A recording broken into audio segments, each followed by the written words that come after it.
Sigfried Landshark, and you are watching FWN, the fantastic weekly news, where we tell you all about the things in the world that will make you feel much better. Our top story this week: a group of brothers had decided to try to make the better light bulb.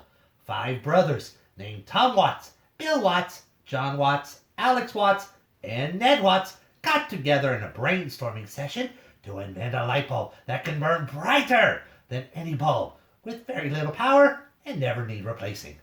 This all came to a snag, however, when the brothers had a little disagreement, and the smartest of them, Alex Watts, decided to leave. This only left the remaining 4 brothers to continue the plan, which they had to eventually abandon, because then they realized that with only the 4 Watts, they were not very bright. On to the rest of our stories. Have you ever thought that your boss is nothing more than just a couch potato? Well, these people found out that there sure is one. With people working at home, different ways are being found to conduct business as usual. However, when one woman tried to conduct a meeting with her employees using a video conferencing app, she found out that she was a potato. Lizette of Campo somehow turned on a filter that made her look like a well-planted spud and could not figure out how to turn it off, so she just continued with the meeting. Lizette just had a wonderful attitude with the whole thing and was quoted saying, "I am potato boss."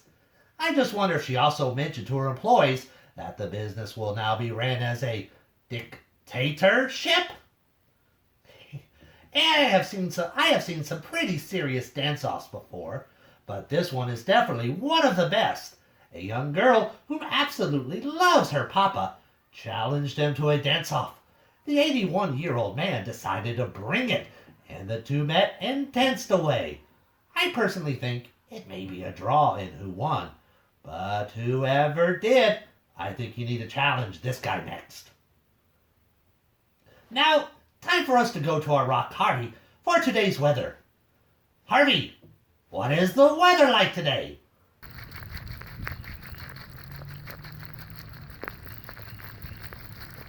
Thank you, Harvey. Stay dry out there. Back to the news. A man in Boise, Idaho was worried about possibly losing his job because he had no way of getting to work after being in a car crash. But one of Bosie's finest decided to step in and help out with a random act of kindness.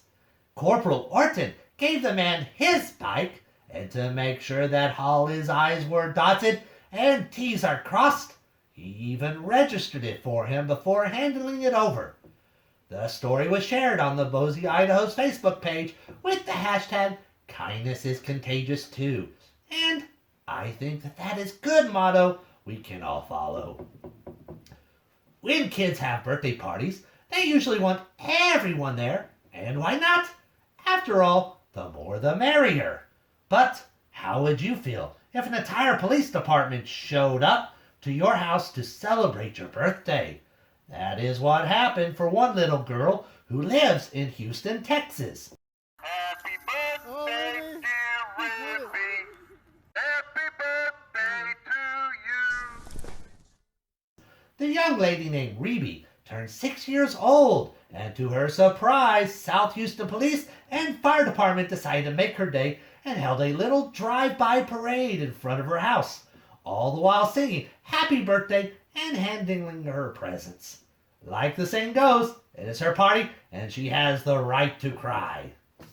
Now, let us take a time out and enjoy a little puppy break.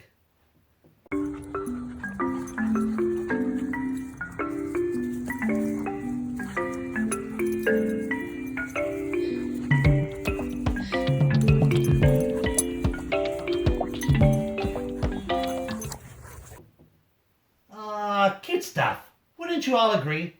Now, to the rest of the stories. All across the world, people are told not to go to work because of this nasty virus. While adults are worried about what stores are allowed open, kids are the ones asking the real important questions, such as, is the Easter Bunny and the Tooth Fairy allowed to work as well?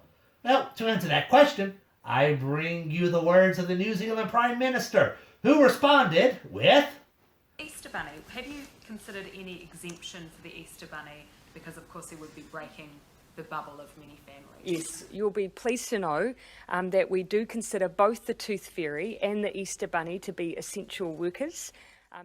However, she continued by saying that they too might have families to look out for, so she asked the kids to help out this year by coloring their very own Easter egg and hanging on a window for kids to look out for. We tried to get in touch with the Easter Bunny for comment, but his rep just said that they would hop the message on down the line. We have not heard back yet. And finally, a lot of art galleries around the world have temporarily closed their doors to people. So if you can't go to the art gallery, then how about bringing the art gallery to your... What? Is this right? Oh, to your gerbils. Are you sure? Oh, okay.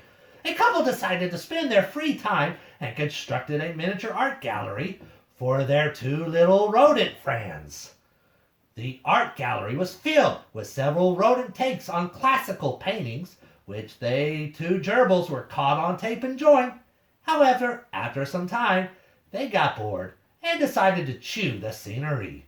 Maybe next week they can debut with some sculptures from Michelangelo. And that is all the good news we have time for this week. But there are many more good news out there. You just need to look for them. I am your host, Sigfried Landshark. This is Fantastic Weekly News Network. Thanks for watching. And remember, the best things in life are free, unless they are 100% off. See ya!